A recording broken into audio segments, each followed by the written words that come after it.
सभी को सादर जय जिनेन्द्र। क्लास प्रारंभ करते हैं का गिनके। नमो अरिहंतानं नमो सिद्धानं नमो आयरियानं नमो वज्झायानं नमो लोए सबे साहुणं ऐसो पंच नमो पारो सबे पावपनासनो मंगलाणं च सबे सिंह परमं हवै मंगलम परमं हवै मंगलम। देव गुरु कृपा से जो कुछ मैंने समझा है जाना है उसी के अनुसार आज चर्चा करने का भाव रखेंगे। पिछले दो सेशंस में हमने शावक धर्म के अपेक्षा से चिंतन किया। किससे कुछ पूछना हो तो पूछ सकते हैं, फिर हम आगे स्टार्ट करें।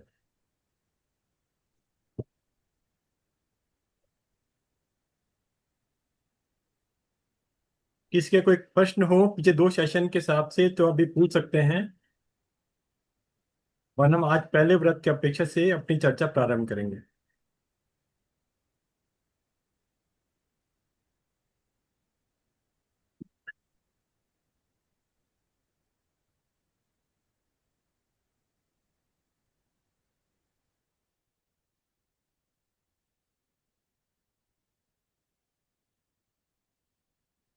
आज का हमारा विषय था 12 व्रत के स्वरूप पार्ट 2 के अंदर शावक का पहला अणु व्रत, जिसको अहिंसा अणुव्रत के नाम से हम कहते हैं। जैन दर्शन का मूल सिद्धांत अहिंसा धर्म पर ही निर्भर करता है।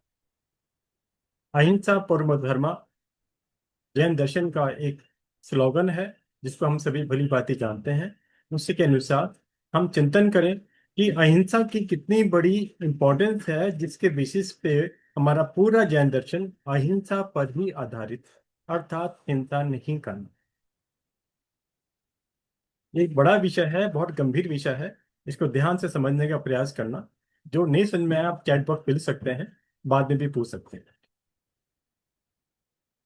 संसार के जितने भी जीव हैं, हम सभी संसारी प्राणी, चाहे वो चारों गति की अपेक्षा से बात करूं तो इसमें नारकी को छोड़कर तीन गति के जीव मनुष्य, तिर्यंच और देव, ये कोई मरना नहीं चाहता।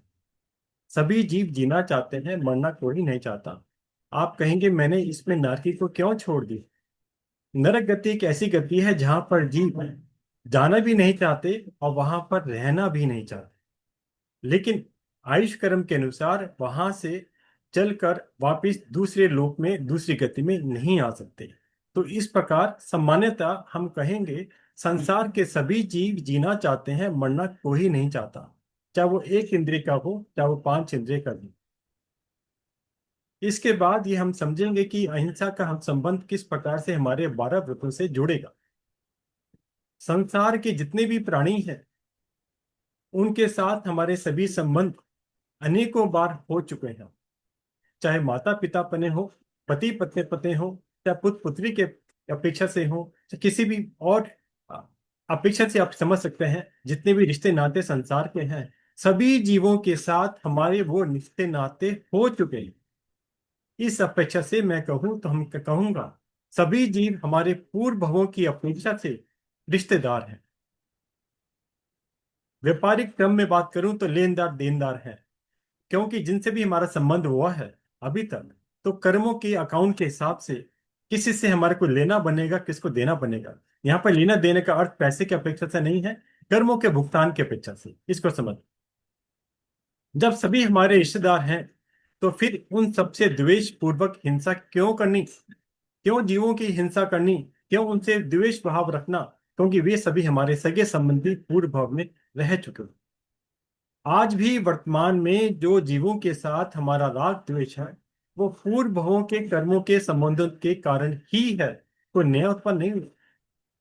अनादिकाल से हमारा जीव किस न किसी अपेक्षा से चार गति में भ्रमण कर ही रहा है। इस अपेक्षा से कहीं ना कहीं हमारे राग द्वेष के कारण एक दूसरे के साथ कर्म बंधन बनते ही हैं। जिस प्रकार हम अपने संतानों की रक्षा सुरक्षा का पूर्ण ध्यान रखते हैं, उसी प्रकार संसार के सभी जीवों से हमें रक्षा यत्न करनी चाहिए, क्योंकि सभी जीवों के साथ हमारे पूर्व भोगों में हमारे सभी रिश्ते नाते रह चुके हैं। इसको ध्यान रखना अनिवार्य है। जैन दर्शन में 25 क्रिया के अंदर हम लोग सामान्यतः एक लाइन यूज करते हैं, हर क्रिया की प्रतिक्रिया अवश्य होगी। अर्थात आज जो हम कर्म करते हैं, हम कर्म बांधते हैं, उसका प्रतिफल हमें अवश्य ही मिलता है। वो हमें आभास हो ना हो ये अलग दृष्टिकोण है, लेकिन उस क्रिया का प्रतिक्रिया अवश्य होती है।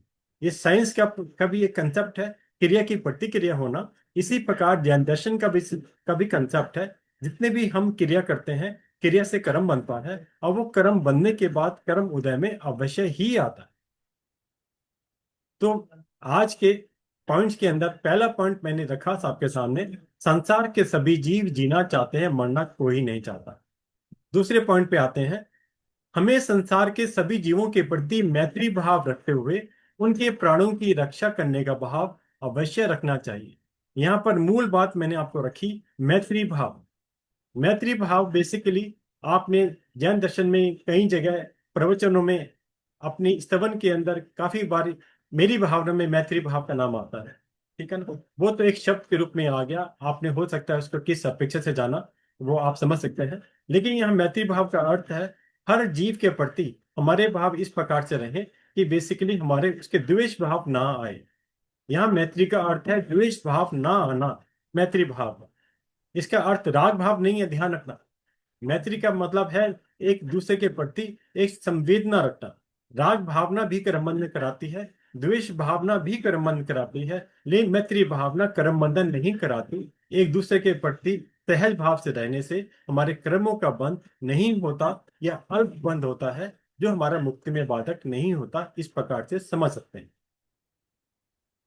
इस प्रकार मैत्री भाव करने से आप सोचेंगे क्या होगा, न केवल हम लोग हिंसा से बच पाएंगे, अपितु भविष्य में वैर अनुबंध से भी सहज ही बच सकते हैं। अभी मैंने आपको द्वेष की बात करी, द्वेष के कारण से हमारा वैर अनुबंध होता है। आजकल जितने भी हमारे मन के अंदर विपरीत भाव उपस्थित होते हैं, वे सभी पूर्व भाव के कारण, पूर्व भाव का या पूर्व समय आप कह सकते हैं। पूर्व भाव का मतलब ये नहीं इस भाव को मैंने छोड़ दिया, इसका मतलब है इस समय, एक समय पहले के कर्म सारे पूर्व कर्म में गिने जाते हैं। ध्यान रखना, कई बार हम लोग भ्रमित हो जाते हैं कि पूर्व कर्म का मतलब पहले जन्मों के। यहाँ पहले जन्मों का अर्थ नहीं होता, यहाँ का अर्थ है इस समय, जिस समय हम लोग यहाँ बैठे हैं, एक समय पूर्व के जितने भी कर्म हैं वे सब पूर्व कर्म में कहे जाते हैं। जिस प्रकार से अगर आपका बैंक अकाउंट है, आप देखेंगे कि आपका 1 अप्रैल में जो बैलेंस था, और उसके बाद अगर आपने आज कोई ट्रांजेक्शन करी, जमा कराए, पैसे निकाले, उसके बाद आपका जो बैलेंस बचा वो आज का बैलेंस कहलाता है। ये सेम परिपाटी हमारे कर्म के लेखा जोखा में भी समझनी चाहिए।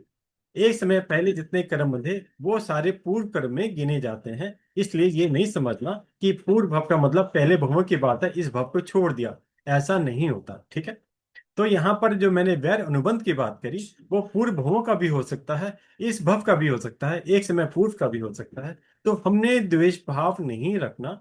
इस वैर अनुबंध के कारण ही जीव हिंसा का, आज जो हम लोग आप देखेंगे जो हमारे हिंसा का स्वभाव बन रहा है, वो कहीं ना कहीं पूर्व भाव का वैर अनुबंध के कारण से ही होने की संभावना समझनी चाहिए। अदरवाइज कभी ऐसा नहीं होगा कि कोई व्यक्ति विपरीत भाव रख रहा है, जबकि आप बेसिकली आप उसके प्रति मैत्री भाव रख रहे हो। इस प्रकार का आपको देखने में कम ही दृष्टिगोचर दिखेगा। अब इसे करने से किस प्रकार से हम हमारी आत्मा को हमारे को फायदा होता है, लाभ होता है। जब आपने मैत्री भाव रखा, मैत्री भाव रखने से आपके अशुभ भाव मन में आएंगे ही नहीं। आपके मन में कौन से भाव आएंगे? एकांत शुभ भाव ही आपके मन में आएंगे। शुभ भावों से क्या होगा? शुभ भावों के कारण से आपके पुण्य का बंध होता है, और साथ में निर्जरा भी चालू रहती है। अगर आप सम्यक दृष्टि हैं, सम्यक दृष्टि होने के कारण आपकी सकाम निर्जरा चालू रहती है। सकाम निर्जरा का अर्थ सिंपल होता है, जो कि आपके कर्मों को क्षय करने में लाभदायक बने, आपके जन्म मरण को घटाए। और मैंने पिछली क्लास में भी आपको बताया था, हम लोगों का कर्म निर्जरा करने का, धर्म करने का एक ही लक्ष्य है, वो है कर्मों का क्षय करना। और कर्मों का क्षय करने के साथ साथ अगर किसी भी जीव का अभी संसार परिभ्रमण काल शेष है, तो वहां पर जन्म मरण में कमी आ जाती है। मैंने पिछली बार आपको उदाहरण देकर समझाया था, निगोद का जीव एक मुहूर्त में अर्थात 48 मिनट में 65,536 बार जन्म मरण करता है। इसके विपरीत 26वें देवलोक का जीव, 33 सागरोपम काल प्रमाण, इतना बड़ा काल जिसकी आप कल्पना नहीं कर सकते, उसमें उसका सिर्फ एक जन्म मरण होता है। आप कल्पना कर सकते हैं कि इन दोनों में जो भेद अंतर है वो है जन्म मरण की संख्या का। ठीक है। तो यहाँ पर मैत्री भाव के कारण से हम सबसे ज्यादा जो लाभ मिलता है वो हमारा संसार परिभ्रमण काल करता है। जन्म मरण की अपेक्षा से पुण्य का बंध होता है, कर्म की निर्जरा होती है, वैर अनुबंध से हम लोग बच जाते हैं। तीसरा पॉइंट हमारा आता है, जब भी हम व्रत की मर्यादा की तप की बात करते हैं, 12 व्रत की बात करेंगे, इन सब के अंदर जब आगे चलकर हम अपनी 12 व्रत की बुक के अंदर या डायरी के अंदर अपनी मर्यादा भरेंगे, उन सब के अंदर एक बात ध्यान रखनी है, जो तीसरा पॉइंट इसी अपेक्षा से है। हमें अपनी आत्म शक्ति को तोल कर देकर ही अपनी शक्ति के अनुसार ही व्रतों को लेना चाहिए। मैंने एक बार पहले भी ये बात बताई थी, आत्म शक्ति हमारी अपार है, कोई कम नहीं है। हमारी आत्म शक्ति और तीर्थंकर अरिहंत भगवान की शक्ति में कोई अंतर नहीं है। अंतर है शिव पुरुषार्थ का, हमारे आगे कर्म करने का, उसका अंतर है। आत्मा की शक्ति एक जैसी होती है। फिर भी व्यवहार की भाषा में कहूं तो हमें देखना चाहिए कि हम क्या कर सकते हैं। उदाहरण के लिए एक व्यक्ति, एक शावक, एक शाविका, हम आप हो सकता है कोई ये कहे कि मुझे नवकार्य करने में भी दिक्कत आ जाती, और कोई कह सकता है मुझे तेल करने में कोई बाधा नहीं। तो बेसिकली ये सारी हमारी अंतराय कर्म के कारण से होता है। जहां हमारा अंतराय कर्म का, वीर्य अंतराय कर्म का संयोगक्षम होता है, जिसके कारण से हम लोग तप इत्यादि कर पाते हैं। तो ये भी जो हमारी आत्मा की शक्ति है, ये भी कर्मों के स्टॉक के अनुसार बदलती रहती है। तो इसलिए जब भी आप प्रारंभ करें, कोई भी नियम जीवन में लेने का प्रयास करते हैं, गुरु भगवंत के सामने कोई भी, चाहे समय का नियम हो, कोई और नियम हो, या तपस्या का नियम हो, वहां पर अपनी शक्ति के अनुसार ही व्रतों को लेने का प्रयास करें। इसके लिए कम से कम आप कर सकते हैं, आप पहले छोटा नियम लिए, 1 हफ्ते का नियम लें, और जैसे आपको लगे ये संभव है, आसानी से पालन हो रहा है, तो आप इसको आगे बढ़ाते जा सकते हैं। अब इसमें आप ये कहेंगे कि हमने आज नियम ले लिया, टूट गया तो, जिस प्रकार मैंने पिछली बार भी आपको 22 पॉइंट के माध्यम से बताया था, दोष लगने के भय से नियम लेना ही नहीं, ये सबसे बड़ी गलती है। ऐसा हमें नहीं करना चाहिए। लेकिन मैंने बोला नियम लेने के साथ साथ आपको अपनी सामर्थ्य को भी देखना चाहिए। ठीक है।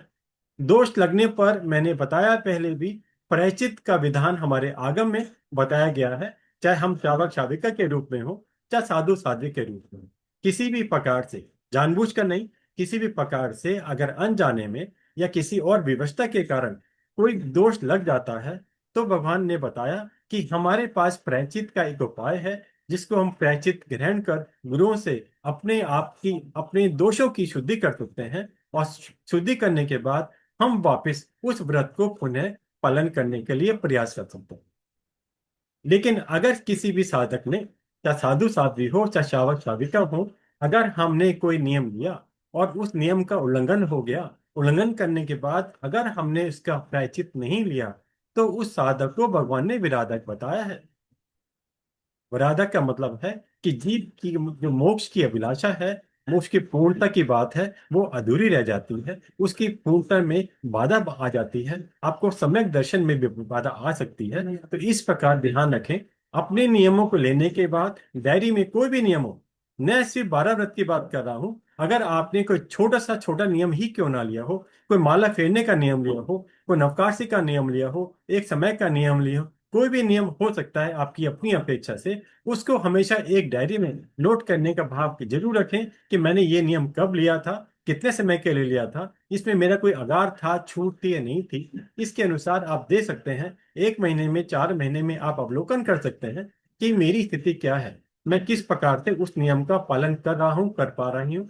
अगर कहीं कोई बाधा है तो उसको उसके अंदर शुद्धि करने का अपने भाव रखें। इस प्रकार को आपको अपने आप को ज्यादा जागृत रखना है। किसी भी नियम का व्रत का अर्थ ये नहीं होता कि डायरी में लिख लिया, साधु संतों से ले लिया तो मेरा काम फिनिश हो गया, मुझे लाभ मिलना शुरू हो गया। नहीं, अभी आपका आपका वर्क शुरू हुआ है, आपका होमवर्क शुरू होना है। तो उन्हें ध्यान रखें, नियम को लेने से पहले सजगता बहुत जरूरी है, और उस सजगता के साथ साथ उसकी जागरूकता और मन के अंदर स्थिति बने रहना बहुत परम आवश्यक है। उसके बिना ये हमारा पूरा सिलसिला पूर्ण नहीं होता।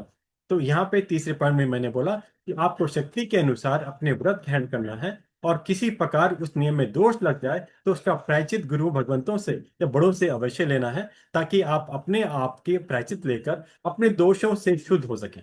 ठीक है। चौथा पॉइंट है, अभी जो मैं आपको बताया, व्रतों की सजगता। साधक सुखी बनने के लिए सम्यक पुरुषार्थ करके, यानी व्रतों की सजगता पूर्वक पालन करके मोक्ष को प्राप्त कर सकता है। जो हमने पहले आपको बताया, हम जो शावक धर्म के लिए 12 व्रतों की बात कर रहे हैं, इस 12 व्रतों के अंदर सबसे पूर्ण बात मैंने पिछली बार भी चर्चा की थी, शावक का गुणस्थान, शाविका का गुणस्थान पांचवा गुणस्थान है। और पांचवे से पहले गुणस्थान आता है चौथा, जिसको मैंने बोला सम्यक दर्शन का होना। किसी भी आत्मा को, किसी भी जीव को, हम फिलहाल अभी मनुष्य मनुष्य की अपेक्षा, हम लोग आपस की अपेक्षा बात कर रहे हैं।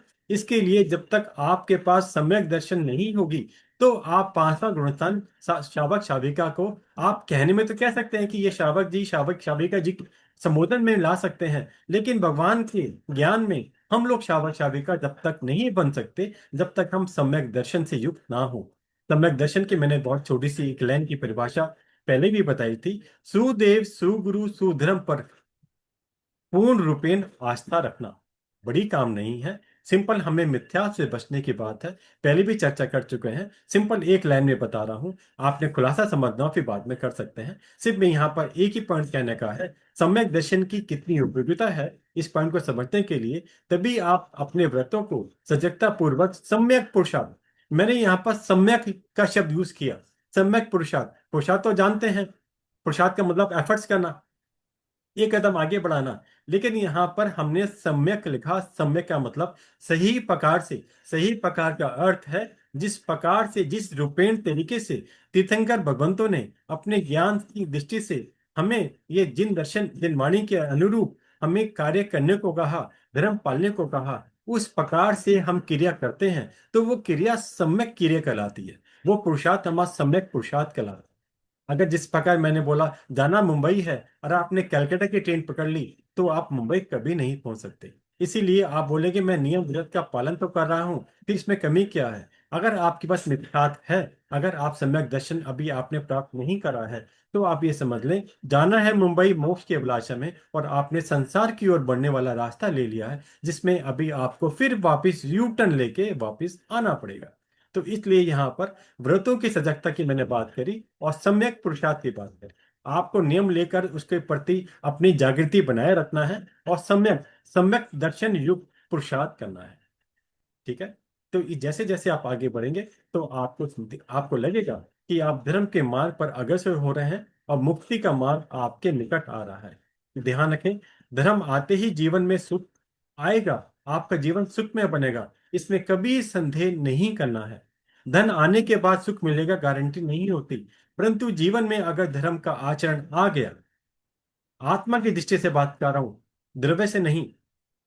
आप सपोज कोई भी धार्मिक क्रिया करते हैं, अपने किसी भी संप्रदाय की अपेक्षा करते हैं, कोई बाधा नहीं, लेकिन अगर वो सारी क्रियाएं आत्मा की दृष्टि से हैं, तो आपके मोक्ष को प्राप्त करने के लिए सही राग मार्ग पे आप चल रहे हैं, ये समझ सकते हैं। इसमें कभी संदेह करने की आवश्यकता ही नहीं है। सम्यक दर्शन प्राप्त करने के बाद आपकी धार्मिक क्रियाएं मोक्ष की ओर अग्रसर हो जाती हैं, और आप समझ लें आप मोक्ष को निकट कर रहे हैं, जन्म मरण आपके घटने लगते हैं। तो इसलिए अगर धर्म क्रिया करने में कभी भी कटौती ना करें, शुद्ध श्रद्धा भाव के साथ आस्था रखते हुए भगवान के मार्ग पर आगे बढ़ेंगे, अवश्य ही आप मंजिल पर अग्रसर होंगे हमेशा। और इसके लिए शाविका शावक के रूप के अंदर हमारे पास 12 व्रत का एक विधान है, जिसमें हम लोग पहले व्रत की अपेक्षा ये सारी अहिंसा की अपेक्षा चर्चा कर रहे हैं। पॉइंट नंबर 5, साधक को मोक्ष मार्ग पर बढ़ने के लिए 4 पहिए रूपी वाहन चाहिए। ध्यान रखना, यहाँ वाहन का अर्थ वाहन नहीं है, सिंपल 4 पॉइंट के माध्यम से हमें समझना है। 4 रूप भगवान ने बताए, ज्ञान दर्शन चारित्र और तप। सम्यक ज्ञान, सम्यक दर्शन, सम्यक चारित्र और सम्यक तर्क की आराधना से हम लोग इस 4 पहिए रूपी वाहन या 4 पहिए रूपी मोक्ष की साधना को साध सकते हैं। ज्ञान आराधना का अर्थ एक लाइन में समझ सकते हैं, 9 तत्वों का ज्ञान होना। जो जीव सम्यक दर्शन को अर्थात चौथे गुणस्थान को स्पर्श करता है, प्राप्त करता है, वो तभी करता है जब वो भगवान की वाणी पर श्रद्धा करता है और भगवान के द्वारा बताए गए नौ तत्वों को समझता है, जानता है, श्रद्धा करता है। पालन करना शावक शाविका के बनने के बाद उसका प्रारंभ होता है। जब तक वो एक नियम में आगे नहीं बढ़ता, तब तक हम उसको बोलते हैं सम्यक ज्ञान की आराधना कर रहा है, अभी आगे नहीं बढ़ा है। नौ तत्व आप लोग जानते होंगे, फिर भी आपको बता देता हूं। जीव अजीव, पुण्य पाप आश्रव, संवर निर्जर बंध और मोक्ष, ये नौ प्रकार के तत्व बताए गए। किसी भी जीव आत्मा को जब इन नौ तत्वों का ज्ञान होता है, तब उसको कह सकते हैं उस जीव सम्यक दर्शन से युक्त है, सम्यक्ति है और ज्ञान की आराधना में आगे बढ़ रहा है। दूसरा पॉइंट आता है दर्शन आराधना। दर्शन आराधना का अर्थ यहाँ पर सम्यक दर्शन की अपेक्षा से है। अर्थात जब किसी जीव को, जैसे मैंने अभी आपको बताया, सम्यक सम्यक की प्राप्ति हो जाती है, सम्यक हो जाता है, मिथ्यात्व से दूर हो जाता है, शुक्ल पक्षी बन चुका होता है और भगवान की वाणी पर पूर्ण रूपेण श्रद्धा करता है, तब हम ये कहेंगे कि उसकी दर्शन आराधना भी चालू हो चुकी है। अगर वो मिथ्यात्व जीव है तो अभी उसकी सम्यक दर्शन की आराधना प्रारंभ नहीं हुई, इसी प्रकार समझना। जब तक दर्शन आराधना प्रारंभ नहीं होती, पॉइंट सेकंड था, लेकिन ये समझना बिना दर्शन के ज्ञान की प्राप्ति नहीं होती। अर्थात सम्यक दर्शन पहला स्टेप है और सम्यक ज्ञान होना दूसरा स्टेप है। ठीक है। तीसरा पॉइंट आता है चरित्र आराधना का। ज्ञान दर्शन चरित्र और तप, हमने चार पाए बताए। हमने ज्ञान दर्शन को समझा, हम चरित्र को की हम बात कर रहे हैं। चरित्र आराधना, अगर हम साधु की दृष्टि से बात करते हैं, वो संपूर्ण चरित्र आराधना करता है। लेकिन हम शावक शाविका की दृष्टि से, चाहे हम पहला व्रत ही क्यों ना ग्रहण करके आगे बढ़े, हम लोग देश चरित्र बोलते हैं, आंशिक चरित्र बोलते हैं, उसमें प्रवेश पा जाते हैं। ये 12 व्रत की सबसे बड़ी महिमा है।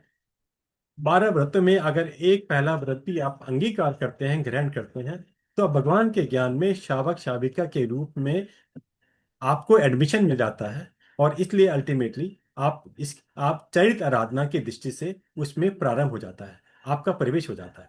चौथा पॉइंट है तप आराधना।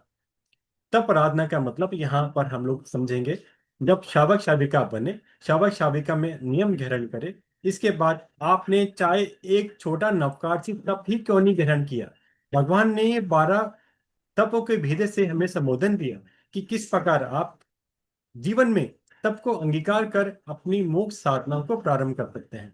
इस 12 भेदों के अंदर सबसे छोटा नवपार्षिक तप हम सब शावक शाविका आसानी से जीवन में पालन कर सकते हैं, कर भी रहे होंगे। तो अगर आप एक नवकार्षी तप भी करते हैं और आप सम्यक दर्शन युक्त हैं, तो आप समझ सकते हैं आप सम्यक तप आराधना कर रहे हैं।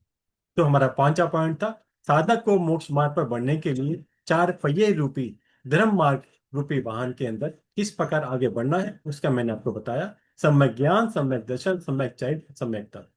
अब आगे चलते हैं। छठा पॉइंट है, आज हमारा विषय था अहिंसा व्रत का। अब जो छठा पॉइंट मैं लेने जा रहा हूं, ये इसी से संबंधित है, ध्यान से सुनिएगा। लोक में दो प्रकार के जीव बताए गए। इस लोक में संसार, इस संसार में दो प्रकार के जीव होते हैं। कौन कौन से? एक स्थावर, एक तरस।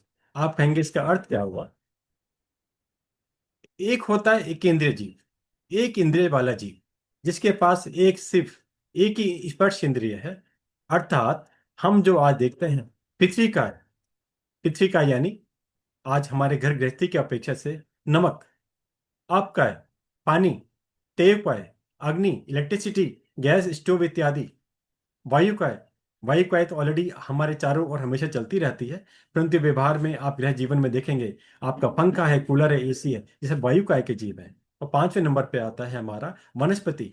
जितनी हमारी हरी सब्जी, फल इत्यादि हैं, वो वनस्पति में आते हैं। ये सभी पांच प्रकार के स्थावर जीव बताए गए, जिनको हम एकेंद्र जीव बोलते हैं। और इसको हम व्यवहार भाषा में सूक्ष्म जीव भी कहेंगे, आज 12 व्रत के माध्यम से। जो पहला व्रत था हमारा अहिंसा व्रत, यहाँ पर इसको, इस व्रत के पालन करने के लिए जब तक हम ये नहीं समझेंगे कि अहिंसा किसकी, हिंसा किसकी, तो आगे हम बढ़ेंगे कैसे?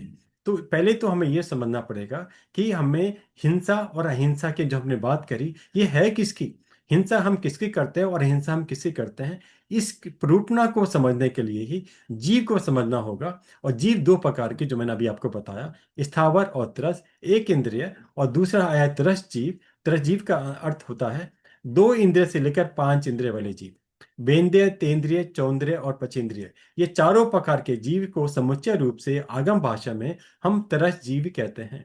इसको व्यवहार भाषा में यह भी कहा जाता है, जो कि धूप से छाव में आना, छाव से धूप में आना, हलन चलन करना, ये सभी तरस जीव की मान्यता है। इन सबको हम लोग तरस जीव बोलते हैं। और हमारे 12 व्रत की अपेक्षा से जो पहला व्रत का नाम है, उसका नाम है स्थूल प्रणातिपात विरमण व्रत। तो इसकी इस व्रत की शुरुआत ही स्थूल के शब्द से होती है। स्थूल, स्थूल का अर्थ है बड़ा, अर्थात मोटा। अपनी व्यवहार भाषा की हम बात कर रहे हैं, सूक्ष्म की अपेक्षा से ये बड़ा होता है।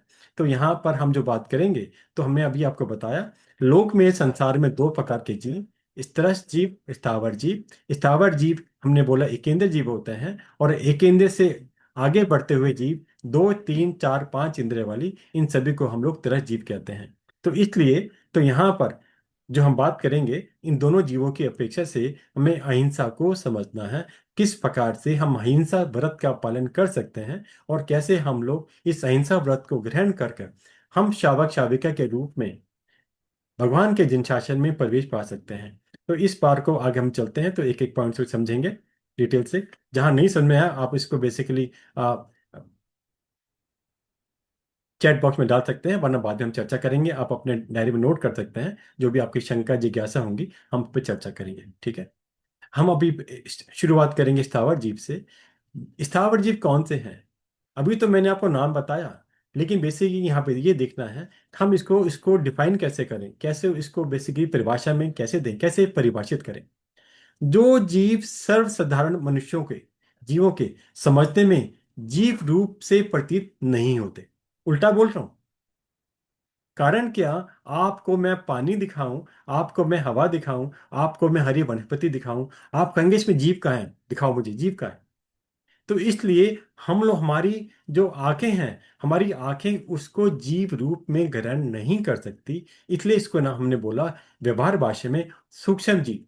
ये भाषा, सूक्ष्म ये जीव हैं, ये हमें किसने बताया? मैं और आप एक इंद्र जीव को जीव रूप में समझने में अयोग्य हैं, समझ नहीं सकते। हम सिर्फ केवली पुरुषित धर्म पर आधारित जिनवाणी, अरिंद भगवंतों ने जो हमें जिनवाणी बताई, उसके ऊपर श्रद्धा करते हुए ही समझ सकते हैं कि इनमें जीव होता है। साइंस ने भी इसको प्रूव करा। जेसी बोस ने 1600 ईस्वी के अंदर, हमने अपनी स्कूल लाइफ में पढ़ा कि बेसिक से प्रूव करा कि प्लांट लाइफ लाइफ, पौधे पौधे में भी जीव होता है। उसने उस समय इसकी प्रूफ ना करी साइंस के अंदर। जबकि साइंस और हमारे जैन दर्शन का कोई मिलाप नहीं है। जैन दर्शन ने जो बात हजारों वर्ष पहले बताई, हमारा जो साइंस है, विज्ञान है, वो अभी उसका भी एक बहुत छोटा छोटा पर रूप, बहुत थोड़े फॉर्म में समझने की प्रयास कर रहा है। तो यहाँ पर सिंपल विषय को बड़ा नहीं करता हूँ, यहाँ पर सिंपल बताने की बात है कि जो एक इंद्र जीव हैं, जैसे मैंने आपको पृथ्वी, वायु, वन, वनस्पति, पारो, स्थावर की जीव में बताई। पृथ्वी का, आपका तेय का, वायु का, वनस्पति, पांच प्रकार का स्थावर का जीव की बात बताई। इनमें जीव है, हम लोग अपनी आंखों से देख नहीं सकते। नहीं सकते तो हम इसको समझ नहीं सकते। हम इसको जीव मानते ही नहीं, समझते नहीं, जब तक कि हम भगवान की वाणी पर श्रद्धा भक्ति ना करें। इसलिए मैंने आपको परिभाषा में लिख दिया, जो बात सर्वसाधारण जीवों के समझने में जीव रूप से प्रतीत नहीं होती, किंतु सर्वज्ञ अरिहंत भगवान विशेष ज्ञानियों के द्वारा ज्ञान में जानी जाती है, उसको हम सूक्ष्म स्थावर जीव कहते हैं। आशा करता हूं आपको समझ में आया होगा, सिंपल। और इसके बाद जो दूसरी कैटेगरी है, वो है तरज जीव, स्थूल जीव, मोटा, आप समझ सकते हैं, जिसको आप जीव अपरूप में सामने आंखों से देखने के योग्य हैं। कई बार आपने देखी होगी गेहूं इत्यादि अनाज के अंदर कुछ दिन रहने के बाद छोटी छोटी लटें हो जाती हैं। वो लटें क्या हैं? वो दो इंद्रिय वाला जीव है। एक इंद्रिय नहीं, दो इंद्रिय वाला जीव है। आप मक्के के दाने, गेहूं का दाना, जितनी भी आपकी साबुत दालें हैं, ये सभी एक इंद्रिय वनस्पति के जीव है। अगर इसको आप पानी सॉरी मिट्टी में अगर इसको इसको उगाने के लिए डाल दें, कुछ समय के बाद ये उग जाएंगी। जीव की परिभाषा ये होती है। जो अजीब होता है ना, अजीब के अंदर कभी भी उत्पत्ति नहीं होती, इसलिए वो जीव नहीं कहलाता। अगर आप कभी भी कोई भी चीज है जो आप बनाएंगे, आप देखेंगे जैसे कपड़ा है, पेपर है, या कोई भी और कोई भी वस्तु है, लोहा है, इन ये सारी चीजें अजीब हैं, जीव ही नहीं है। यहाँ जीव अजीव का जो भेद है वो आत्मा की अपेक्षा से। हम जीव क्या क्यों कहते हैं? जीव का पूर्ण शब्द है जीवात्मा। हम शॉर्ट में व्यवहार भाषा में जीव बोलते हैं, इसलिए भ्रमित हो जाते हैं। अगर मैं बोलूं जीव आत्मा, तो आत्मा जुड़ा होने के कारण आपको लगेगा अच्छा इसके अंदर भी आत्मा है। आत्मा है तो जीव है। तो अब ये ध्यान रखें, जब भी हम जीव की बात करते हैं उसका अर्थ है जीव आत्मा। पूर्ण नाम जीव आत्मा है, हम उसको व्यवहार में शॉर्ट में जीव बोल देते हैं। क्योंकि हम जैन दर्शन के अंदर जैन परिवार में जन्म लिए हैं, तो हमें बचपन से ही जीव अजीव के बारे में बताया गया, इसलिए हम लोग जीव आत्मा ना बोलकर शॉर्ट के अंदर जीव रूप से संबोधित करते हैं। ध्यान रखना इस बात को। तो जहां भी जीव की बात आएगी आप समझ लेना वो एक से लेके पांच इंद्र जीव की बात कर रहे हैं। और जहां पर भी आप भ्रमित हो ये जीव है या नहीं, तो वहां पर सिंपल, अगर एकेंद्र जीव की मैंने आपको पांच प्रकार के परिभाषित बताई। पांच प्रकार के एकेंद्रीय अर्थात स्थावर जीव होते हैं, जिसको हम सूक्ष्म जीव भी कह सकते हैं। पृथ्वी का है, आपका है, तेयु का है, वायु का है, वनस्पति का है। पृथ्वी का है मैंने बोला व्यवहार भाषा के अंदर गृह जीवन में हमारी जो रसोई है उसके अंदर जो हम लोग व्हाइट नमक यूज करते हैं, वो पृथ्वी काय का एक केंद्रीय जीव है। इसलिए हमेशा कहा जाता है कि यत्न करनी, ज्यादा इसका संग्रह नहीं करना। 14 नियम के माध्यम से मैंने पहले भी बताया था। आगे 10वें व्रत के अंदर फिर इसकी पर पुनः चर्चा करके समझाने का भाव रखूंगा। दूसरे नंबर मैंने बोला कि आप पानी का यूज करते हैं, आप बिजली का यूज करते हैं या अग्नि गैस का यूज करते हैं। वायु आप देख ही रहे हैं, पंखा इत्यादि, एसी कूलर सब इसमें आते हैं। वनस्पति मैंने आपको चर्चा करी। जितने भी फल सब्जियां हम लोग सामने देखते हैं वे सभी स्थावर जीव हैं, अर्थात एकेंद्रीय जीव हैं। अर्थात हमारे इस आज एक पहले व्रत के माध्यम से इसको सूक्ष्म भाषा सूक्ष्म जीव हम संबोधित करेंगे समझने के लिए, 12 व्रत की अपेक्षा, पहले व्रत की अपेक्षा। ठीक है ना?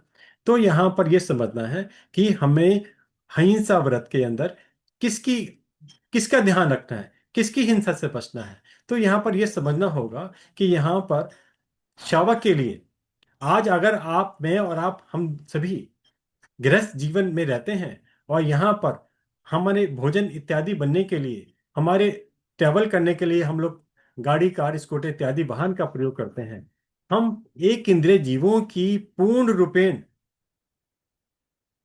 त्याग नहीं कर सकते, पूर्ण रूपेण अहिंसा का नियम नहीं ले सकते, क्योंकि हमारा जीवन यापन इसके द्वारा ही होता है।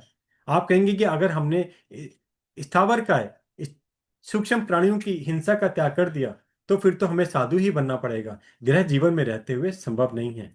तो इसलिए हमें ये समझना है कि जो हमारे आज 12 व्रतों में पहले व्रत की हम बात करते हैं, जो इसका नियम है, इसके नियम के अंदर जो हमारा त्याग है, वो हम सातवें में, अब 7वें पॉइंट पे आ रहा हूँ। शावक के पहले व्रत में स्थूल प्राणियों की हिंसा को ही ग्रहण किया गया है, नोट कर लेना। अब मैंने अभी आपको जीव दो प्रकार के बताए, स्थूल और सूक्ष्म। सूक्ष्म यानी कि एकेंद्रीय। तो यहां पर मैं अब आपको कैटेगरी वाइज कर रहा हूं कि जो हमारा, हम, मैं और आपकी अपेक्षा से हमें स्थूल प्राणियों की हिंसा नहीं करनी, इस नियम में जाने वाले हैं। अर्थात दो इंद्रिय बे इंद्रिय बोलते हैं, तीन इंद्रिय चौर इंद्रिय पंचेंद्रिय, इन चार प्रकार के प्राणियों की रक्षा करने का दायित्व निभाने के लिए हम पहला व्रत आगे जाकर ग्रहण करेंगे, पहला अणुव्रत ग्रहण करेंगे। तो यहाँ पर मैंने पृथ्वी, जो भी पांच प्रकार के हमारे, पृथ्वी, पानी, अग्नि, वायु, वनस्पति, इन पांच की हिंसा के त्याग का नाम नहीं रखा है, ध्यान रखना। हम इसको छोड़कर जो शेष चार हैं, दो इंद्रिय, तीन इंद्रिय, चार इंद्रिय, पांच इंद्रिया, इन चार प्रकार के जो त्रस्त प्राणी हैं उनकी हिंसा से बचने का प्रयास करने के लिए इस पहले व्रत में बढ़ने का, ग्रहण करने की ओर आगे बढ़ रहे हैं। ठीक है? तो हमारा जो स्थूल प्रांतिपात विरमण अहिंसा अणुव्रत के अंदर है, इसके अंदर हम लोग सिर्फ स्थूल जीवों की, स्थूल प्राणियों की, अर्थात विकलेंद्रिय पचेंद्र जीवों की, इनकी हिंसा से बचने का ही ज्ञान सीखेंगे और पालन करेंगे। स्पष्ट हो सकता है कि हमने अगर पूरी पूरी हिंसा पालनी है तो हम क्या करें? हम गृह जीवन में रहते हुए पूर्ण रूपेण हिंसा का पालन कर नहीं सकते। ये दायित्व सिर्फ साधु साध्वी इत्यादि कर सकते हैं, जो दीक्षा लेते ही हर प्रकार से पूर्ण रूपेण हिंसा का त्याग करते हैं। तीन करण तीन योग से, करना नहीं, कराना नहीं, इसकी अनुमोदना नहीं करना, मन से भी नहीं, वचन से भी नहीं, काया से भी नहीं। हमारे लिए संभव नहीं। तो इस प्रकार जो हम आगे बढ़ेंगे वो हम लोग ध्यान रखना, इसको याद रखना पड़ेगा आपको। हम स्थूल जीवों की अहिंसा के पालन की अपेक्षा से व्रत ग्रहण की बात करने जा रहे हैं, उसके ध्यान से अलग अलग पॉइंट को समझना है। आप कहेंगे पहले 5 इंद्रिय को जो मैंने बताया, 5 सूक्ष्म जीवों के बताया, इसके लिए शावक के लिए जो बताया गया, आपको बीच में बोल देता हूँ एक लाइन के लिए, ताकि मन में कोई जिज्ञासा ना उत्पन्न हो। उसका कारण है कि हम इसकी मर्यादा कर सकते हैं। मैं आपसे करूं आप पानी कम यूज करो, हम आप वायु का पंखा कूलर इत्यादि कम यूज करो, आप चला सकते हैं गाड़ी, वनस्पति की भी आप कमी कर सकते हैं। 10 20 50 वनस्पति को छोड़कर बाकी का शेष त्याग कर सकते हैं, लेकिन आप पूर्ण रूपेण त्याग नहीं कर सकते। अर्थात एकेंद्रीय जीवों की जो सूक्ष्म जीव का हमने चर्चा करी, उसका आप मर्यादा कर सकते हैं। अब ध्यान रखना मैंने क्या बोला। मैंने बोला एकेंद्रीय जीवों की शावक शाविका को मर्यादा करनी होती है, सीमा बांधनी होती है, ताकि हम हिंसा से बच सके, ज्यादा हिंसा हमारी ना हो। और हम जो और प्राणी हैं, तरस प्राणी हैं, 2 3 4 5 इंद्रिय वाली, इनका स्वरूप समझेंगे और हमें इनकी हिंसा से बचने का प्रयास करना है, और जहां तक संभव हो त्याग करने की भावना बनानी है और त्याग करना है। ठीक है ना। तो हम लोग अब 8वें पॉइंट पे जाते हैं। स्थूल प्राणी की हिंसा पे हम आ गए। अब हमने आपका सूक्ष्म जीवों की हिंसा का भी साइड में कर दिया, हमने इससे मर्यादा की बात करी। अब हमारा पॉइंट आता है हम किस प्रकार से चिंतन करके हम आगे अहिंसा से बचेंगे। अब स्थूल प्राणी की हिंसा, ये भी पुण्य 2 प्रकार की होती। 8वां पॉइंट, स्थूल प्राणियों की हिंसा भी 2 प्रकार की होती। किस प्रकार से समझेंगे। एक होते संकल्पी हिंसा और एक होती है आरंभिक हिंसा। अब इन दोनों का अर्थ क्या। आप अर्थ ये समझना, संकल्पी हिंसा का क्या अर्थ है। जब संकल्प करके जो इच्छा पूर्वक मन से स्थूल प्राणी की हिंसा की जाती है, उसको हमने बोलता संकल्पी हिंसा। उदाहरण के लिए, जो व्यक्ति मांस इत्यादि का सेवन करते हैं, समझाने की अपेक्षा बता रहा हूं किस प्रकार से। वो किसी भी नॉनवेज की शॉप पे जाए, वो बोले मुझे ये वाले पीस का मांस इत्यादि चाहिए, तो बेसिकली क्या हुआ, तो वहां पर देखेंगे कि बेसिकली ये हमने संकल्प किया, एक पर्टिकुलर पे इशारा किया, मुझे इसकी इसकी हिंसा करनी है, इसके मुझे इत्यादि मांस इत्यादि की आवश्यकता है। इसके बाद बेसिकली जो लोग बिजनेस करते हैं, एक्सपोर्ट करते हैं दांत का, ठीक है ना, अलग अलग प्रकार का, नॉन वेज का भी होता है, मांस मांस का भी होता है, चमड़े का भी होता है। तो वहां पर क्या होता है, जो कि जीव स्वतंत्र थे, किसको उन्होंने मारा पीटा नहीं, किसको कोई दुख नहीं पहुंचाया, लेकिन हमने अपने स्वार्थ के कारण से जानबूझकर उनकी हिंसा करी।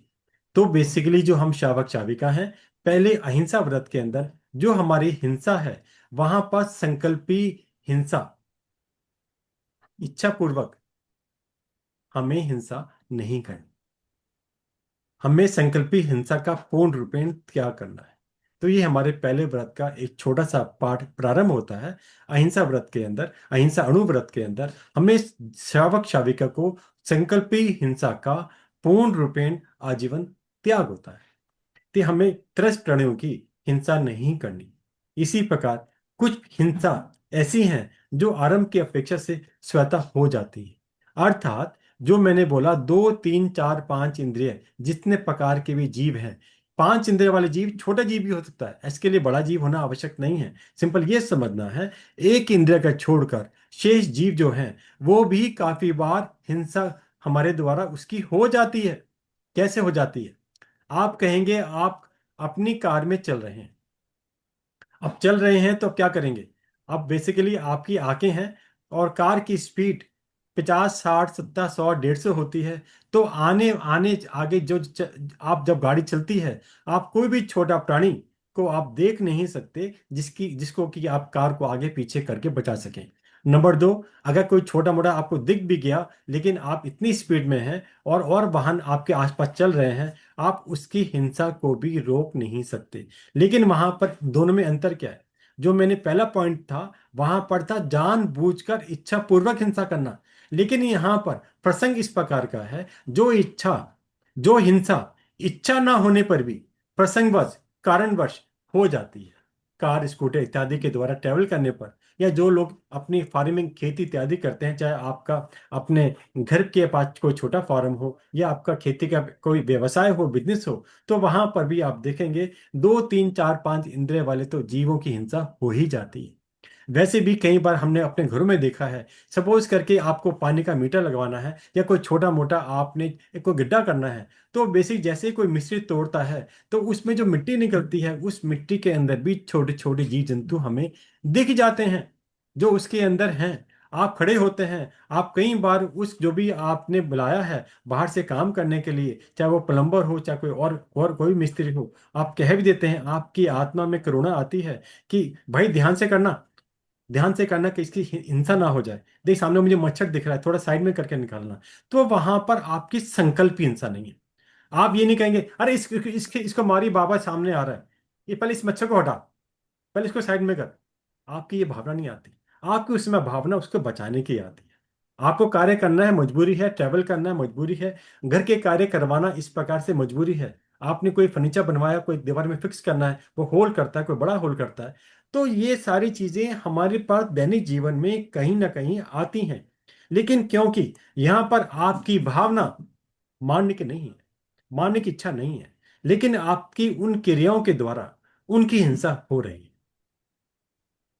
लेकिन उसको हम क्या कहते हैं, ये हिंसा उसने जानबूझ कर ना करी, लाचारी में हो गई। उसके पास कोई उपाय नहीं है उस प्रोसेस के अंदर, क्योंकि इन जीवों का वो घर होता है, वही उत्पन्न होते हैं। तो किस प्रकार से वो जो हिंसा अगर होती है, तो इसको हमने बोला लाचारी में हिंसा। तो जो हमारा विषय है अहिंसा, अ, व्रत का पहला जो अणुव्रत की बात हम कर रहे हैं, तो मैंने पहली बात तो आप इसकी दो शाखाएं बनाए। पहली तो सूक्ष्म, एक स्थूल। सूक्ष्म को मैंने बोल दिया मर्यादा के द्वारा शावक शाविका इसका पालन करते हैं। अब आ गया स्थूल। स्थूल के मैंने फिर दो आपके पार्ट्स कर दिए। इसमें बोल दिया एक संकल्पी और एक आरंभ वाली हिंसा। संकल्पी हिंसा का तो आपको पूर्ण त्याग करना है। अब रहेगी आरंभी हिंसा।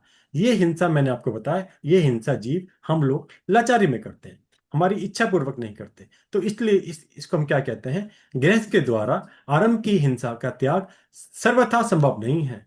लेकिन आप संकल्पी हिंसा का त्याग अपने इस नियम में, व्रत में जरूर लेंगे आगे, और ध्यान करेंगे कि हम किस प्रकार से इस प्रकार की क्रिया करें अपने दैनिक जीवन में, जिस प्रकार से संकल्पी हिंसा से तो बच जाएं, और सिर्फ हमारी जो आरंभ की हिंसा है इसको भी हम लोग और अल्प करते हुए, भावों से अपने बहुत ही करुणा रखते हुए कम से कम उसकी हिंसा हो इस प्रकार का प्रयास करें।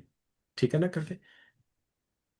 तो समणोपासक अर्थात हम शावक शाविका स्थूल प्राणी की संकल्पी हिंसा का जीवन पर्यंत छोड़ देते हैं। तो हमारे पास अब इन चार हिंसा में से अब एक हिंसा बची।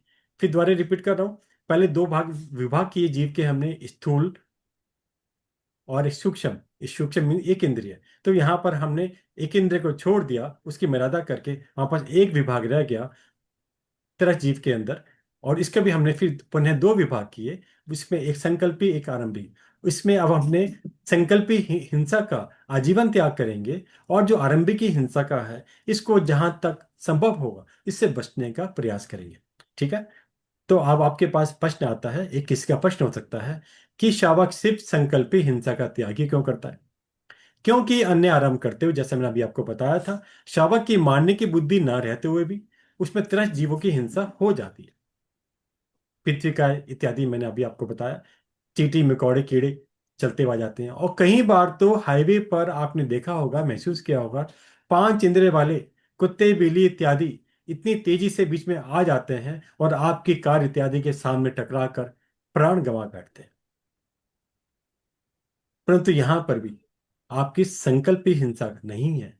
यहां पर भी आपने दूर से देखा, आपकी कार 120 किलोमीटर की स्पीड से आ रही है। मैं इस हिंसा की प्रभावना नहीं कर रहा हूं, सिंपल ये बता रहा हूं कि आपकी स्पीड 120 किलोमीटर की है, हाईवे पे चल रहे हैं, और वहां पर 100 से कम की स्पीड चलती ही नहीं है। पीछे भी व्हीकल आ रहे हैं, आपका अकेला व्हीकल नहीं है। और 100 किलोमीटर की स्पीड को रोकने में भी जितना समय लगेगा इतना भी समय नहीं है। तो कई बार पचेंद्रिय जीव की हिंसा हमारे द्वारा हो जाती है।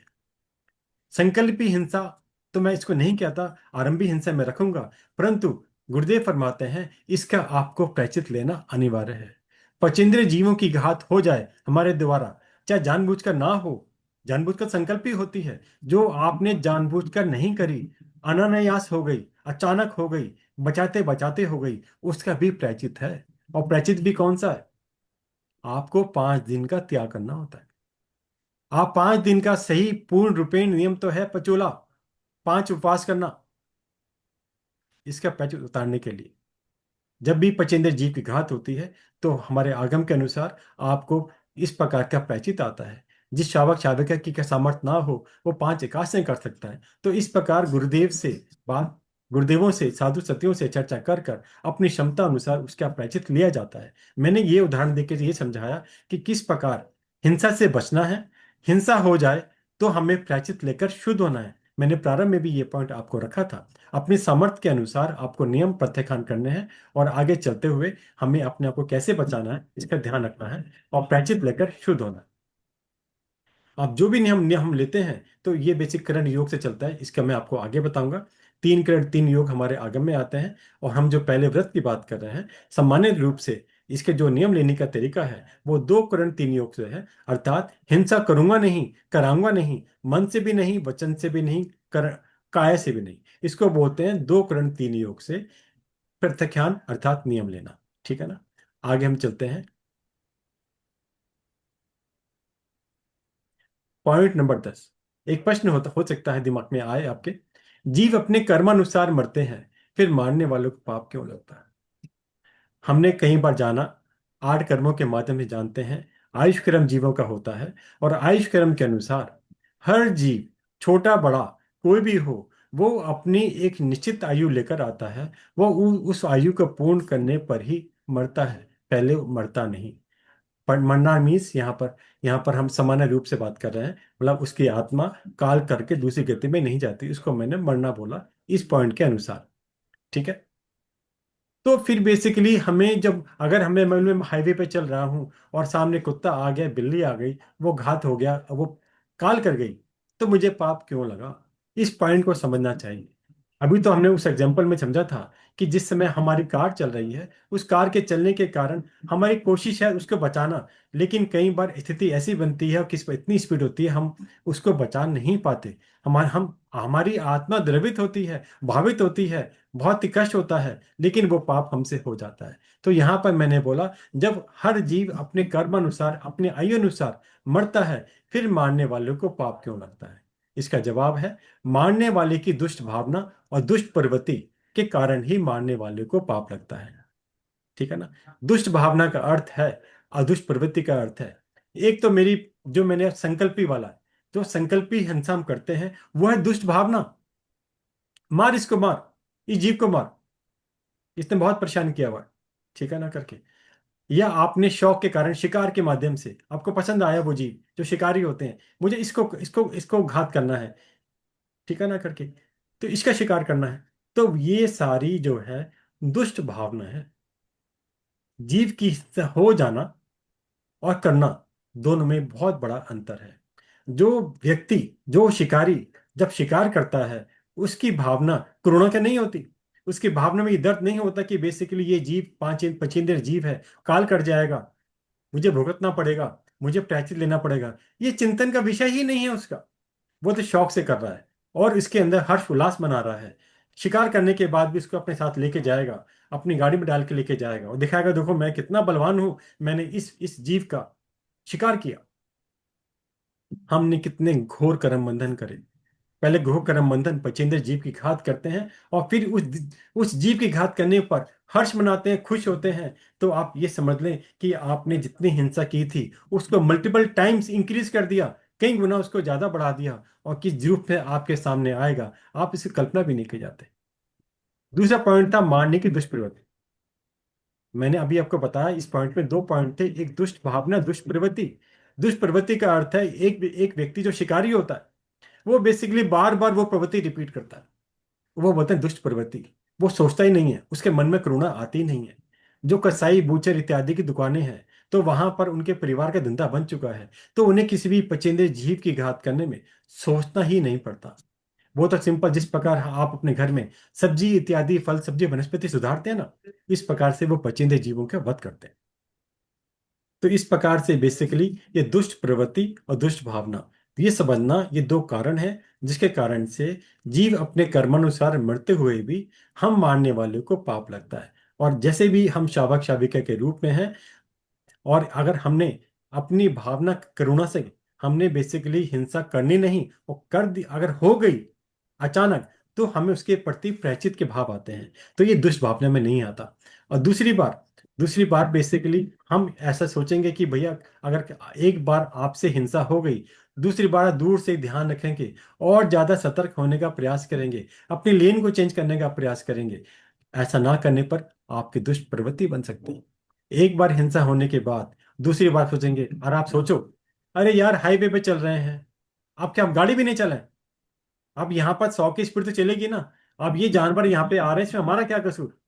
एक बार, दो बार, तीन बार अगर ये रिपीट हो जाएगी, तो आने वाले समय में आपकी दुष्प्रवृत्ति बन जाएगी। आप ध्यान करना इन शब्द के ऊपर।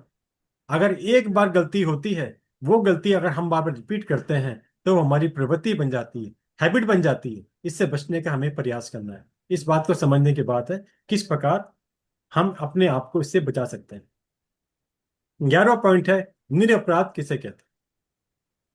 अभी हमने बात करी पचिंदे जीवों की घात की बात करी, हमने संकल्पी हिंसा की बात करी, और हमने अभी बात की थी आरंभ की हिंसा की। अब यहां पर हम लोग परिभाषित करेंगे, क्योंकि जो हमारे पहले व्रत का अतिचार प्रतिक्रमण सूत के माध्यम से आते हैं, तो उसमें एक एक शब्द जो आते हैं, मैं उनके एक एक शब्द के ऊपर आपको समझाने का प्रयास करूंगा। पूर्ण रूपेण हम इसका चर्चा इसके बाद अपने आप आ जाएगी, ताकि वो शब्द आपको समझ में आ जाए। तो पहले एक एक इंपॉर्टेंट शब्द को बताने का प्रयास कर रहा हूं, ताकि उसके आगे आपको समझने में दिक्कत ना आए कि क्या चीज है। जो बहनें प्रतिक्रमण जानती हैं, उन्होंने पहले जैसे जो हमारे अतिचार सहित पाठ हैं, उसके अंदर ये शब्द आएंगे, आप ध्यान करके देखना, वरना हम आगे चर्चा करें। जिसने आक्रमण नहीं किया उसे बोला निरपराध। जिस प्रकार आक्रमण नहीं करने वाले शांति प्रेमी मनुष्य हो, जो धनशील आदि को नहीं लूटने वाला हो, साहूकार हो, सुशील हो, अपने मार्ग में अपने रास्ते में सुबह कोई कोई भी जानवर चल रहा है, आपके रास्ते में नहीं आ रहा है, कोने में जा रहा है, किसी को कष्ट नहीं पहुंचा रहा है, ठीक है ना, मछली इत्यादि, ये सारे निरपराधी हैं। इन्होंने कुछ किया नहीं। अगर हम इनकी हिंसा करते हैं, तो हम क्या कहेंगे? आपने निरपराधी को अपराधी की सजा दे दी आप। आज अगर हमारे देश के अंदर हमारी कोर्ट है, और वहां पर बेसिकली कोई मुकदमा चलता है, कोई केस चलता है, वहां पर आप देखेंगे कि कई बार आपकी दलील चलती हैं, और वहां पर ये प्रूव हो जाता है कि आपने गलती नहीं करी, आपने वो कसूर नहीं करा, वो गिल्ट आपका नहीं है, तो आपको सजा नहीं मिलती। इसी प्रकार अगर आप किसी भी जीव ने, दो तीन चार इंद्र पांच इंद्र वाली ने आपका कोई कुछ कसूर नहीं करा, आपको काटा भी नहीं, आपके किसी परिवार के सदस्यों को भी कुछ नहीं करा, तो उसको बोलते हैं निरपराधी। निरपराधों की हिंसा करने का पूर्ण रूपेण त्याग है। तो यहां पर हमने पहली बात समझना, निरपराधी कौन। इसलिए मैंने बोला निरपराधी कौन? जिसने कोई आक्रमण नहीं किया, कोई कसूर नहीं करा, किसी को काटा पीटा नहीं, आपके परिवार में किसी को कष्ट नहीं पहुंचाया, उन सबको हम निरपराधी कहते हैं। आज जो लोग एग खाते हैं, ठीक है ना, वो सोचते हैं कि इसमें तो जीव है ही नहीं, लेकिन वो जीव है। जीव होने के कारण पचेंद्र जीव है। तो बेसिकली जो अगर उस जो अंडे वाले जीव हैं, जो जीव उस अंडे के अंदर है, आप बताओ उसने किसे क्या कसूर करा है? वो तो अभी उत्पन्न भी नहीं हुआ। और अगर जो लोग अंडे का सेवन करते हैं, तो आप उससे क्या क्या कहेंगे? उसने निरपराधी की हिंसा करी।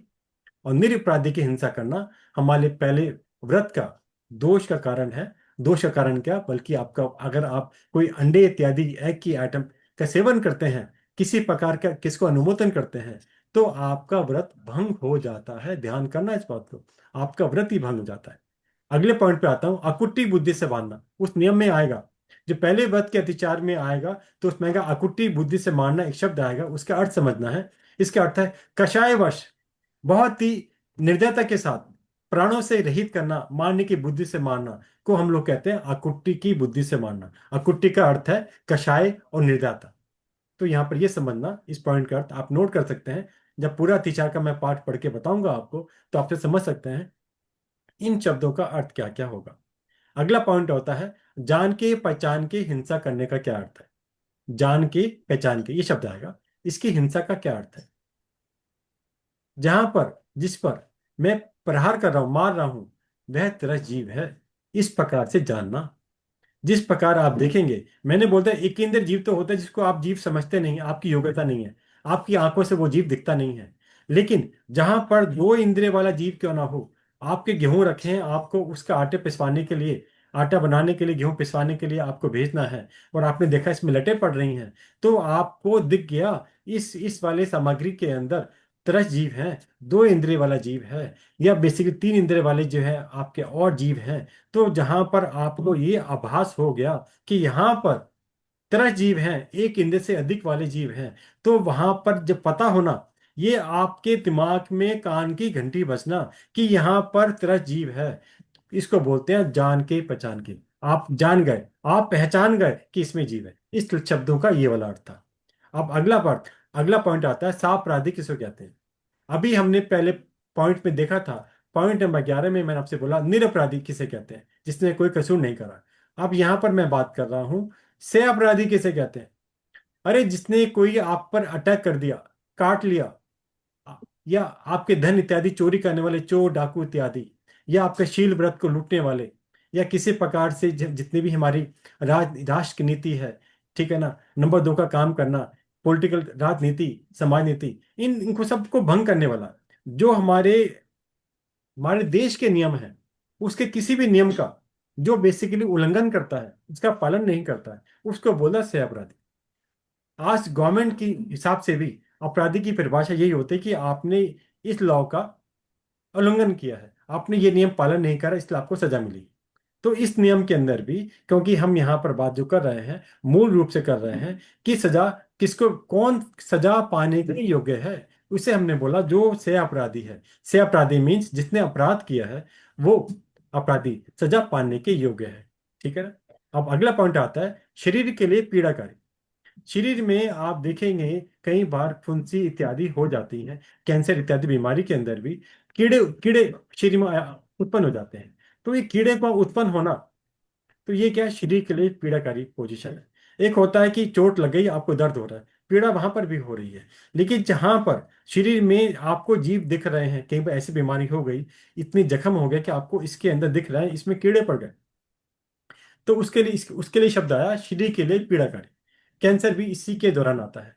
तो अगर आपके स्वयं के अंदर, अपने शरीर में, या आपके किसी परिवार के सदस्य के शरीर में, या किसी किसी आपके जानकार के शरीर में इस प्रकार की हो, उसको भी हमने सह अपराधी कहा। से अपराधी का मतलब है आप उसका ट्रीटमेंट करवा सकते हैं। यहाँ पे सिंपल यही है व्रत की अपेक्षा से। आगे हम इसकी फिर चर्चा करेंगे। अभी तो मैंने सिर्फ 3-4 पॉइंट इसके शब्द थे उनको बताने का प्रयास किया, किस प्रकार से हम इसको समझे।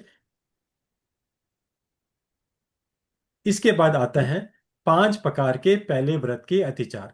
ऐसे पहले व्रत के, पहले अहिंसा अनुव्रत के अंदर जिन कार्यों के सेवन करने से शावक के इस पहले व्रत में दोष उत्पन्न हो।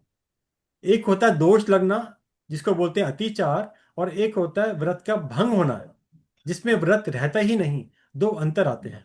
लेकिन हमारे जैन दर्शन में जितने भी व्रत हैं, भंग होने की बात नहीं की जाती, कल्पना भी नहीं की जाती। सिंपल उसके दोषों से बचने का प्रयास किया जाता है। इस प्रकार हमें इसको समझना है, किस प्रकार इसमें अतिचार हमारे सामने आएंगे।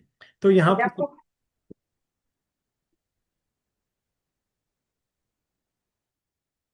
तो यहाँ पर समझने के लिए 5 अतिचार इसके आते हैं। सिंपल का नाम लेके आपको बताने का एक एक करने का प्रयास करूंगा।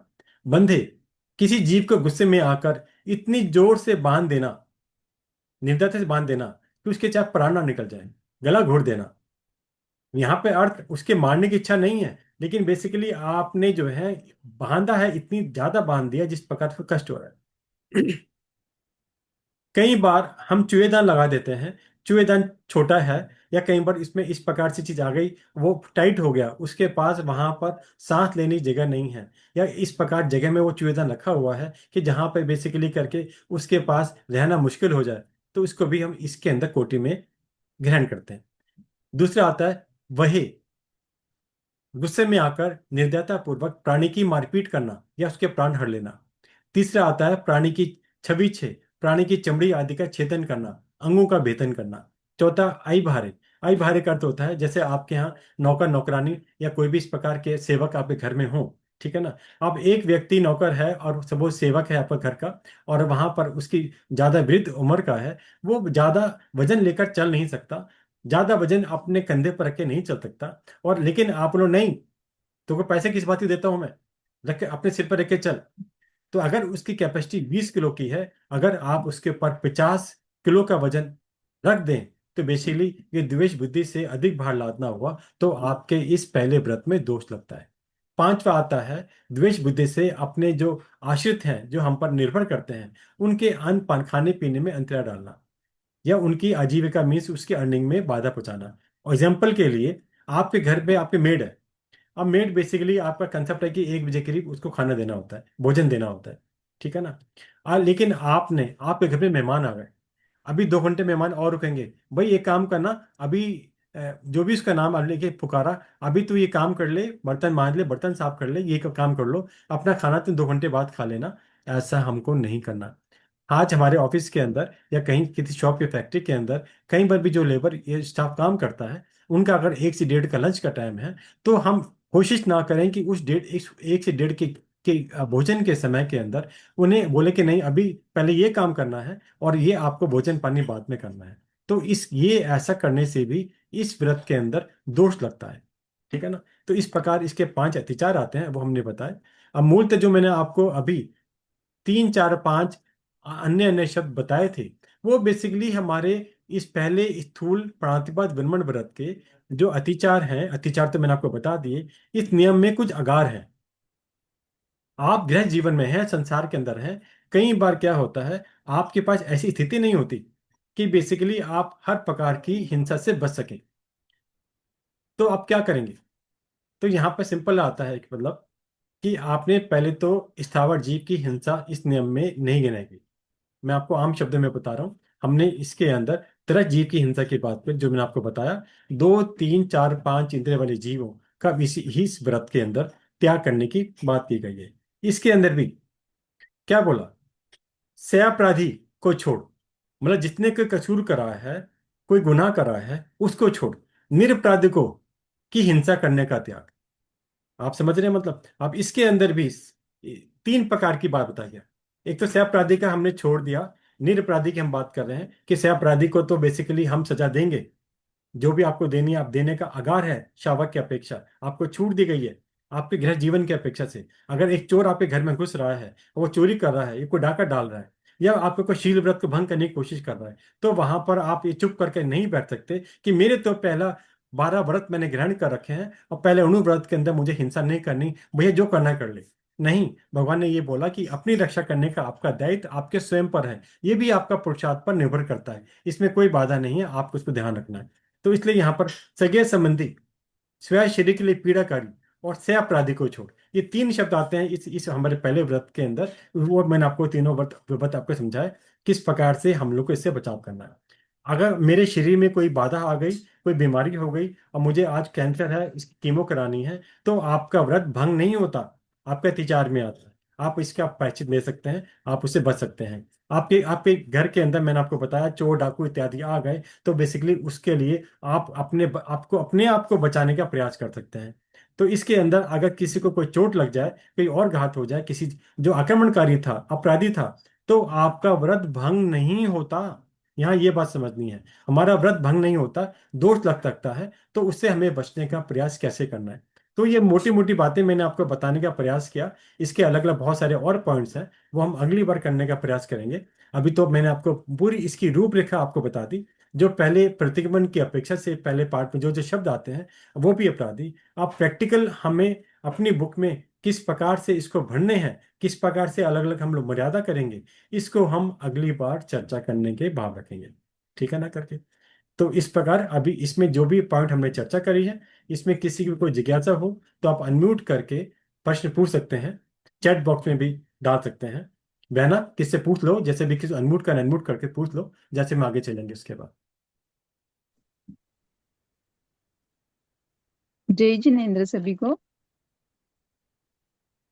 पहले व्रत का जो भैया ने विवरण किया है, उसमें अगर किसी को कुछ शंका है तो आप पूछ लेना।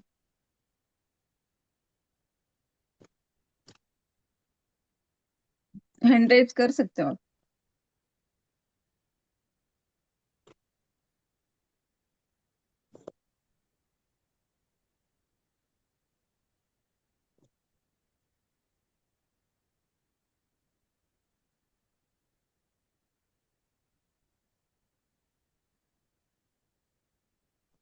सबको पूरा समझ में आ गया क्या?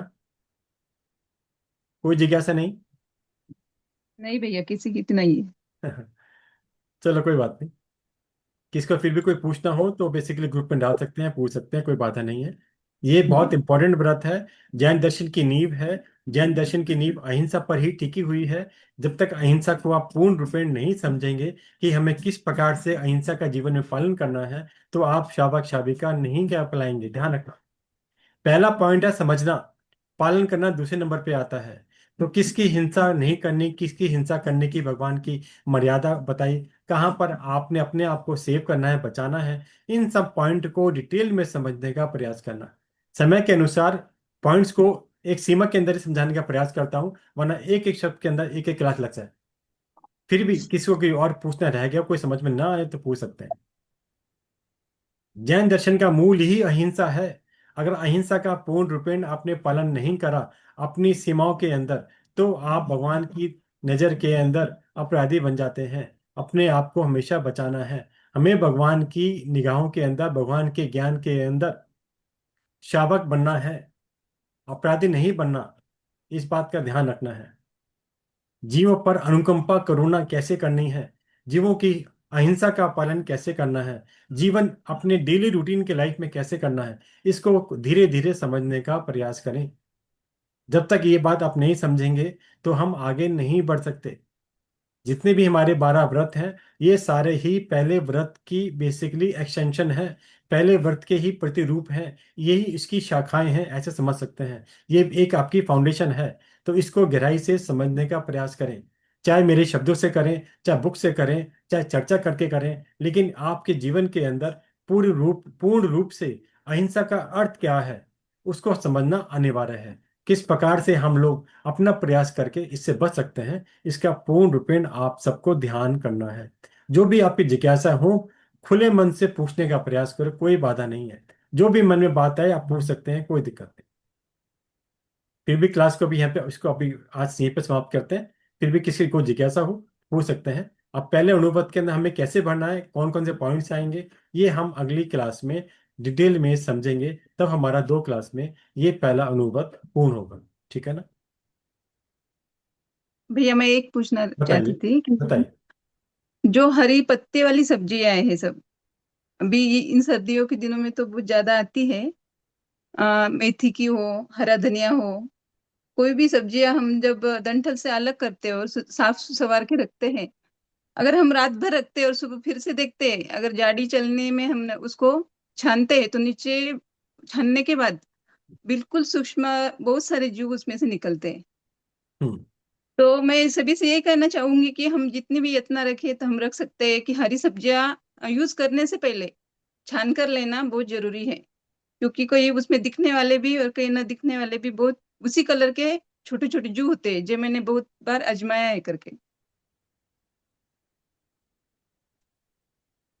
जब तक मन के अंदर अहिंसा की बात पूर्ण रूप में नहीं आती, तो ये यत्न के कार्य भी हमारे अधूरे रह जाते हैं।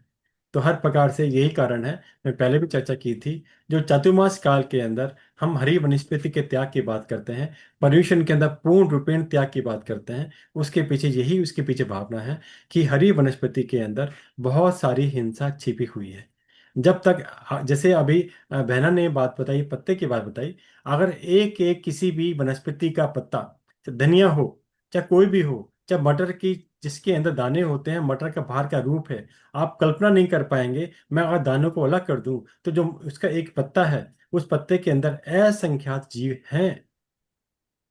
अभी बात जो बताई उन्होंने, ये तरह जीव की अपेक्षा से है, मैं तो आपको स्थावर की अपेक्षा से बता रहा हूँ, भगवान के ज्ञान ने बताया। तो मैंने अभी आपको बीच में भी बताया था, जीव का अर्थ जीव आत्मा है। जहां मैंने बोल दिया असंख्यात जीव, असंख्यात आत्माएं हैं जिनकी घात हमारे द्वारा, हमारे अपनी क्रियाओं के कारण हो रही है। और वहां पर हम उसकी घात को घात समझते भी नहीं। मेन पॉइंट क्या है, एक होता है हिंसा होना, और एक होता है हिंसा होने हो जाने के बाद मन आत्मा द्रवित होनी, और हम उस आत्मा को द्रवित होने से बचाने के लिए प्रायश्चित लें, या मन में प्रतिक्रमण करें, या कोई हम प्रायश्चित करें, हम किसी प्रकार का कोई कार्य भी नहीं करते। जो शावक शाविकाएं सुबह शाम 2 बार प्रतिक्रमण करते हैं, जो ना कर पाए 1 बार करते हैं, जो नहीं करते हैं वो पाक्षिक प्रतिक्रमण करते हैं, उस सबका यही एक लक्ष्य है कि इस गृह जीवन में रहते हुए, जानते अजानते हुए, जितनी छोटी छोटी प्रकार की हिंसाएं, छोटी का मतलब सिर्फ स्थावर के नहीं होती, वो तरस की भी होती हैं, जो हमारे द्वारा हो जाती हैं, हम किस प्रकार से अपने आप से आत्मा को द्रवित करें कि धिक्कार है मेरी आत्मा को, मैं साधु साधु तो नहीं बन पाया, लेकिन यह जीवन में रहते हुए किस प्रकार से मेरी आत्मा के अंदर इतने दोष लग रहे हैं, इतने जीवों का, जीव आत्माओं का दोष लग रहा है, वो काल कर रहे हैं। अभी मैंने आपसे बोला कि हर जीव की आयु सीमित होती है उसकी, लेकिन फिर भी आप उस पर निमित्त बने। अभी मैंने आपको 2 पॉइंट देकर समझाने का प्रयास किया किस प्रकार से कि उसकी आयु पूर्ण होने के बाद भी आपकी किस प्रकार आपको उस हिंसा का दोष लग जाता है। इस बात को समझना है, समझने की कोशिश करनी है बेसिकली करके, किस किस प्रकार से हम अपने जीवन के अंदर अहिंसा का पालन करते हुए आगे बढ़ सकते हैं। बहुत सूक्ष्म रूप से मैंने समझाने का प्रयास किया, डिटेल बहुत बड़ी हो सकती है, फिर भी किसी की कोई जिज्ञासा हो, कोई पर्सनल प्रश्न हो, पूछ सकते हैं, ग्रुप में डाल सकते हैं, कॉल करके पूछ सकते हैं। आपको हर प्रकार का मैंने आपको बताया है, तो इस भैया प्रकार। भैया सॉरी टू इंटरप्ट, मेरे को बताइए, 2 बातें यहाँ पूछनी है जब बताइए, बेसिक्स है करके। बताइए। जैसे अपने घर में इतने मच्छर होते हैं, छोटे हम्म। बच्चों को खा रहे हैं, ये है। जैसे अपन बोले देखो वहां मच्छर बैठा है, अपन तो नहीं मार रहे हैं, पर मैंने हम्म। बताया तो दूसरे ने मारा उसको, तो हम्म। उसका भी पाप अपने को लगेगा ना भैया? बाप की बात ऐसी है कि जितने भी जीव हैं, किसी हम्म। प्रकार की भी हिंसा हो रही है, चाहे वो एकेंद्रिय हो चाहे पंचेंद्रिय हो, से हम्म। अपराधी हो या निरपराधिक हो, सबको हिंसा का दोष हमें ही लगता है, इसमें कोई संदेह नहीं है। जो हम्म। हम बात करते हैं अपने पहले रणुवत के अतिचार की, जो मैंने आपको बताई, या प्रतिक्रमण की जो पहले अतिचारशील पाठ की बात करते हैं, तो यहाँ पर भगवान ने सिंपल ये बताया कि आप कहाँ पर आपका दोष लग रहा है, कहाँ पर आपका भंग हो रहा है, सिर्फ इतनी दृष्टिकोण था। इसका अर्थ ये नहीं है कि जहां पर आपको अतिचार लगता है वहां पर हिंसा नहीं हो रही, हिंसा चालू है आपकी, दोष भी आपको चालू रहता है, आप कहीं नहीं बच सकते, सिर्फ डिग्री का फर्क। आपके मन के अंदर कभी भी ये भाव आते हैं कि मैं हिंसा नहीं करनी चाहती, ये काम हम नहीं करना चाहते, लेकिन फिर भी कारणवश किसी प्रकार से हमारे द्वारा हो रहा है, तो वहां पर आपकी आत्मा को कर्म बंधन थोड़ा है, इतने अंतर। हम्म। दोष तो लगेगा बट थोड़ा 100% डिग्री कम। थोड़ा लगेगा। जिस प्रकार हमारे शावकों का वर्णन आता है आगम के अंदर, उन्होंने युद्ध लड़े, आप कहेंगे कि शावक और युद्ध, ये कैसी बात हुई? उनका नियम था, उनका नियम था जब तक सामने वाला तीर नहीं चलाएगा, मतलब स्टार्ट नहीं करेगा, जब तक मैं उस पर अटैक नहीं करूंगा। आप समझ रहे हैं मेरी बात? हाँ समझ रही हूँ भैया। तो हम्म। इस प्रकार जब तक एक होता है कि यार एक काम, आप रूम में घुसे, यार इसमें स्प्रे कर दो, यार इसमें आ जाएगा, कोई मच्छर ना हो इसके अंदर, तो वहां हम्म। पर कोई मच्छर था भी नहीं, मच्छर है या नहीं, उस मच्छर ने आपको काटा भी नहीं, लेकिन आपने स्प्रे इत्यादि चीजों के द्वारा वहां पर उन रहे हुए मच्छरों की घात कर दी, तो ये बड़ी हिंसा है, बड़ा करमबंधन है। और वहां आप जाकर बैठे और आपने आधा घंटा 1 घंटा प्रयास किया बैठने का, लिखा कि यार बहुत ज्यादा हो रहे हैं, नहीं बैठा जा रहा, वहां पर फिर आपने ऑल आउट इत्यादि को जलाई, और वहां पे भी आपने कुछ देर जला के बंद कर दी। मैं इसकी अनुमोदना नहीं कर रहा हूँ ऑल आउट इत्यादि की, सिर्फ हाँ। बताने की बात है जहां पर इस प्रकार की प्रक्रिया हो, तो पहले स्टेप की अपेक्षा दूसरे स्टेप में कर्मबंधन कम है। और एक भैया, ये जो हम्म। गेहूं वगैरह जो अपन धान होता है जो घर की चीजों में अगर लग जाता है, घुन लग जाता है, लटे हम्म। पड़ हम्म। जाती है, तो हम्म। उसको ऐसे श्रावक हमको कैसे हैंडल करना?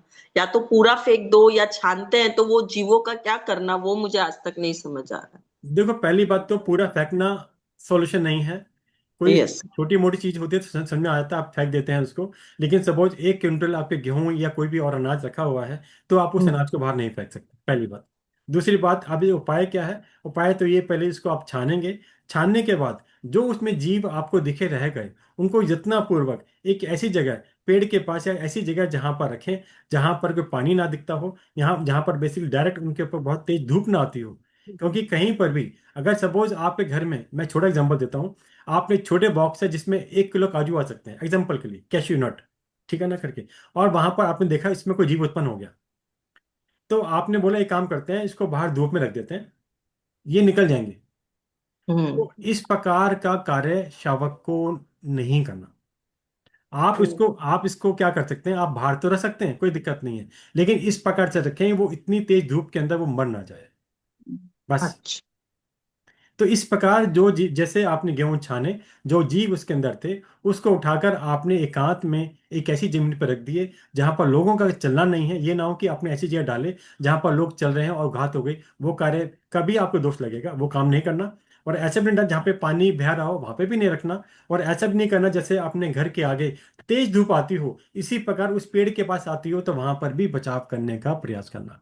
तो इन प्रकार से हम उन जीवों को करुणा करते हुए अपने घर से बाहर भी रख दिया, और दिया करी कि किस प्रकार से उनके घात ना हो।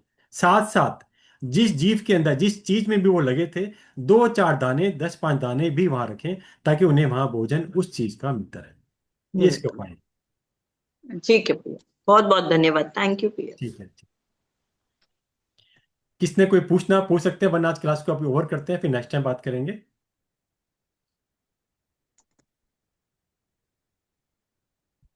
क्लास को अब यहीं आप पूरी करते हैं। नेक्स्ट क्लास के जी अंदर भैया। हमें नियम कैसे भरने हैं, किस किस प्रकार से और पॉइंट्स आएंगे, इसी पहले अनुवाद को हम अगली क्लास में पूर्ण करने के भाव रखते हैं। आप इसको समझ के आए, बुक में पढ़ें, नहीं समझ में आए तो बेसिकली आप ग्रुप पे डालें, समझने का प्रयास करें। तभी ये नियम कैसे भरने हैं, किस प्रकार हम समझ पाएंगे, तो अगली क्लास में हम इसको समझने का प्रयास करेंगे। सभी को सादर जय जिनेंद्र। क्लास के दौरान किसी भी प्रकार से जिनवाणी के विपरीत कुछ भी जानते जानते कहने में आए हो तो वितरा प्रभु की साक्षी से बारंबार मिच्छामि दुक्कड़म। जय जिनेन्द्र भैया। जय जिनेंद्र, सभी को जय जिनेंद्र। जय जिनेन्द्र, बहुत बहुत धन्यवाद।